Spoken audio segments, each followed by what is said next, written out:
That day in class, I noticed something strange as the coach. Something flesh-colored was sticking out of the gymnastics mat. Upon closer inspection, I realized it was an eye. In that instant, I understood there was a voyeur hidden underneath the mat. He was greedily staring at the girls, his eyes full of desire. With every movement, the mat slightly shook. I knew he was making disgusting moves, and I was filled with anger. After thinking it over, I decided not to expose him right away. Instead, I would make him pay in my own way. As I approached him, he quickly retracted his eyes. I simply zipped up my jacket. He thought he had gotten away with it, secretly pleased, and was about to continue. But he had no idea. A nightmare was about to begin. I loudly called for the girls to gather. Then I instructed them to bring a springboard for vault training. The man froze, realizing the danger. He was hiding behind the mat, with no way to escape. He desperately tried to unzip his jacket, but the first girl was already running toward the springboard. Thankfully, her performance wasn't perfect, which allowed the pervert to narrowly avoid getting caught. I felt disappointed and walked over to encourage the girls to try again. Then I saw the mat shaking violently and silently smirked. I'm gonna have a go. The man tensed up, desperately trying to unzip his jacket, but failed.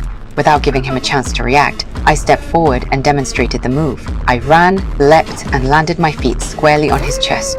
The man let out a painful scream. To drown out his cries, I quickly turned up the volume on the Bluetooth speakers. The loud music energized the girls, and the scene became more intense. Meanwhile, the pervert kept struggling, trying to escape.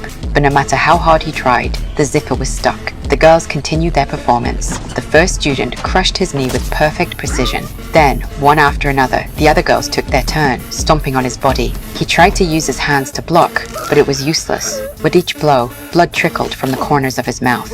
And this was just the beginning. As the training went on, I urged the girls to speed up, with every jump landing perfectly. No matter how much the pervert screamed, the other students couldn't hear him. With continuous heavy strikes, his body was crushed under their feet. After hours of training, it finally ended when a girl in black landed flawlessly. I gave them a thumbs up and told them they didn't need to clean up today. I'd handle it. After the students left, I went to check on the pervert. I saw blood seeping out from the mat. When I unzipped it, the man was barely recognizable, bloodied and torn, but he still had a faint pulse. I wasn't going to let him live. I poured cleaning solution over him until he finally died. In the end, I threw him and the mat into the trash. For his brief lust, the pervert paid with his life.